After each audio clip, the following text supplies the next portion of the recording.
ela fica do lado de quem está ganhando, Jesus não perde. Porque a multidão ela é hipócrita, mas ela é esperta. Ela não dá tiro errado. Ela aposta em quem ganha.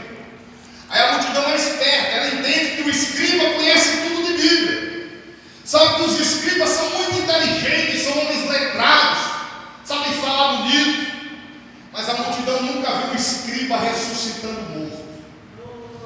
A multidão nunca viu um escriba andando por cima das águas. A multidão nunca viu um escriba multiplicando pão. Mas agora a multidão está diante de um tal de Jesus Cristo que não fez curso teológico na faculdade de ninguém. Ele é um simples auxiliar de carpintaria que trabalhou até 30 anos. O que deu, deu. O que não deu, não deu. Vou trabalhar só para Deus. Ele é humilde, mas aonde ele passa, o defunto levanta. Glória a Onde ele Deus, passa, aleluia. você enxerga. Onde ele passa, o drogado larga a droga. E ele está passando hoje aqui. Ele está passando hoje na tua vida. Ei, minha irmã, sabe por que o teu filho ainda não saiu das drogas? Porque Jesus ainda não passou na vida dele. Sabe por que o teu marido ainda não saiu do alcoolismo? Porque Jesus ainda não passou na vida dele. Então fica tranquilo, fica tranquila. Deus está no controle. Lembra o que Pedro falou para o carcereiro? Crê no Senhor Jesus. Ele está dizendo para quem? Para o carcereiro. Carcereiro, crê no Senhor Jesus. Por que eu creio no Senhor Jesus? Porque o problema lá da tua casa não é tua mulher, carcereiro. O problema da tua casa não é teu filho. O problema da tua casa é você que tem que crer. E o perdido do teu filho, e o perdido do teu marido, da tua esposa, o perdido deixa que o próprio Jesus vai atrás, porque ele disse: eu vim buscar e salvar o que havia perdido.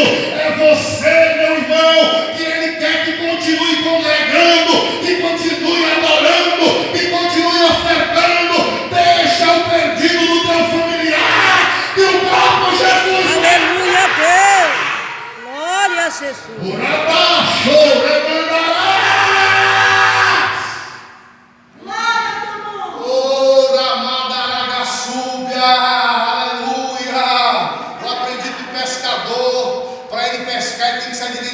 Porque em casa não tem rio. Pesca-se lá fora. Deixa que outro venha pescar no rio da tua casa. Oh, Ramadaragasúbia, cuida da obra do Senhor, que o Senhor cuida da tua causa. Rabachandarabáia, Deus está no controle, está vendo tudo. Aí Jesus pergunta para os escribas: quem é que discutisse com meus discípulos? Aí o pai do menino falou: mestre, trouxe-te o meu filho que tem um espírito mudo. Pedi para os teus discípulos expulsar e eles não puderam. Sabe por que os discípulos não puderam expulsar, irmão? Porque para mim expulsar o demônio da vida de alguém, primeiro eu tenho que expulsar da minha própria vida. Como é que os discípulos vão expulsar o demônio da vida dos outros se a vida deles estão cheia de demônio? Como é que tu quer expulsar o Exu do vício, se na tua casa tem uma carteira de cigarro escondida em algum lugar? Como é que tu quer expulsar o Exu da prostituição, se quando vai trabalhar dentro do ônibus fica olhando para as coxas da mulher, para os peitos dos homens? Como é que quer expulsar o Exu da morte, se de vez em quando deseja a morte do teu pai, da tua mãe, do teu filho, do teu marido, da tua mulher? Às vezes deseja que o Lula morra, que o Bolsonaro morra. Não vai! Aí Jesus fala: a geração incrédula, até quando estarei convosco? Até quando vos sofrerei? Porque tem gente, varão, que Jesus prefere morrer do que andar na companhia deles por conta da incredulidade. Porque se tem uma coisa que deixa Jesus chateado, é a incredulidade. Incredulidade atrapalha o casamento, incredulidade atrapalha a igreja, incredulidade atrapalha o trabalho, atrapalha a vida financeira, sentimental, atrapalha tudo. A primeira multiplicação dos pães não tinha nenhum incrédulo lá. 5 pães, 2 peixinhos, vai alimentar uma multidão de mais de 5.000 pessoas.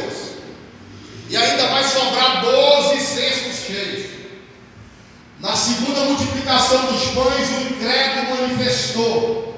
E o incrédulo disse: como pode apenas 7 pães? Já tem mais pães do que na primeira. Na primeira só tinha 5.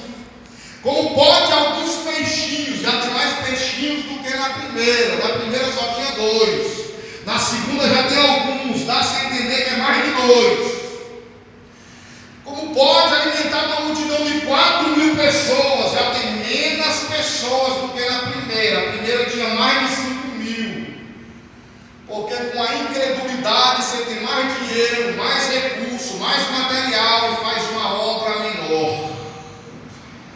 Porque com a incredulidade você pode ter o melhor carro de Lusiânia, morar na melhor casa de Lusiânia, que não vai passar do balão da BR-040. Mas se tu tiver fé no Senhor Jesus, na sua palavra, não precisa ter muita coisa, até de pé descalço, você vai arrodear o planeta, em nome de Jesus. Ele falou para Jeremias: Jeremias, eu te fiz profeta para as nações. Mas Jeremias nunca saiu de Jerusalém. Como é que um cara é profeta para as nações sem sair de Jerusalém? Ele não saiu de Jerusalém, mas a palavra que ele profetizou chegou no Brasil. A palavra que ele profetizou chegou nos Estados Unidos. Essas músicas que você viu aqui acabando de cantar, tem pessoas que me ligam da Rússia. Pastor, eu sou estudante da maior escola de medicina de Moscou. A primeira vez que eu ouvi teu rap, porque tem rap aqui que eu faço até em língua estranha. A primeira vez que eu ouvi teu rap, pastor, eu zombei, achava que era um meme. Mas depois a música começou a tocar em mim, eu era ateu, porque a maioria dos que estuda medicina é tudo satanista. Mas através das tuas músicas, comecei a entregar meu coração para Jesus. Glória a Deus, aleluia. Falando, parabéns, pastor. Vi tua música no YouTube, é uma bênção. Outro do Japão me ligou e falou: pastor, minha mãe mora no Brasil, em São Paulo, estou preso na China, mas eu moro no Japão. Devido à pandemia, não estou podendo voltar para casa, olhe por mim. Mas eu já estou ensaiando aquele teu rap para cantar com meu filho lá na Assembleia de Deus do Japão. Glória a Deus, ele fala de Gênesis e Apocalipse. E tem pessoas que nos ligam da Suíça, tem pessoas que nos ligam de Portugal. Não é para minha glória, porque eu entendi que quando Deus chama alguém para ser profeta para as nações, eu não preciso sair do Brasil, mas o glória que eu estou Glória a aqui, Deus, aleluia. o aleluia que eu estou aqui, invade a África, invade os continentes.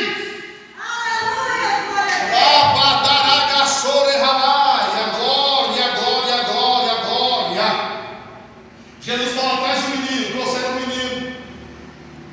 Jesus pergunta para o pai do menino: há quanto tempo sucede isso? O pai do menino fala desde a infância. A palavra infância vem de infantilidade. Infantilidade vem de berço. A criança, quando nasce, ela é uma folha em branco. Os pais da criança serão responsáveis de, no mínimo, colocar o cabeçalho da história. Se os pais forem lavados e remidos no sangue de Jesus, vai escrever assim, ó: com 1 aninho vai estar dando glória, com 2 aninhos vai estar dando aleluia. Mas se os pais forem irresponsáveis, banda voou, vai escrever assim, ó: com 1 aninho vai estar dançando creu, com 2 aninhos vai estar imitando Pablo Vittar e a Anitta. E Deus vai cobrar, irmão, porque ele disse: eu sou o Deus de Abraão, eu sou o Deus de Isaac, eu sou o Deus de Jacó. Se Abraão é pai de Isaac, quem tem que criar Isaac é Abraão. E se Isaac é pai de Jacó, quem tem que criar Jacó é Isaac. Mas eu vejo umas e outras que só esperam o neném nascer para dar para as vovó e para as titia criar. E Deus vai cobrar, porque, minha irmã, se cresceu na tua barriga, se saiu da tua entranha, toma vergonha na cara. É você que tem que criar na presença de Deus.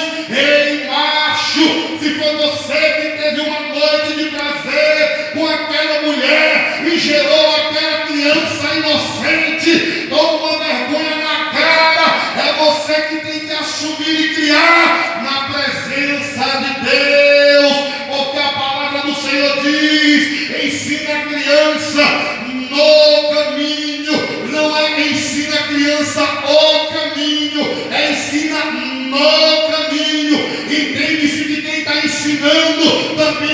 está no caminho, porque tem gente fumando e não quer que o filho fuma, tem gente bebendo e não quer que o filho beba, tem gente se prostituindo e não quer que o filho se prostitua. Teu filho tem que te ver orando, para ele entender que oração é bom, para ele entender que ele deve fazer igual. Teu filho deve te ver jejuando, meditando na palavra, vindo para a igreja, para ele entender que tudo isso vale a pena. Oh, Remanda Aragaçuda, Jesus fala: olha, a situação está crítica, mas tudo é possível ao que crê.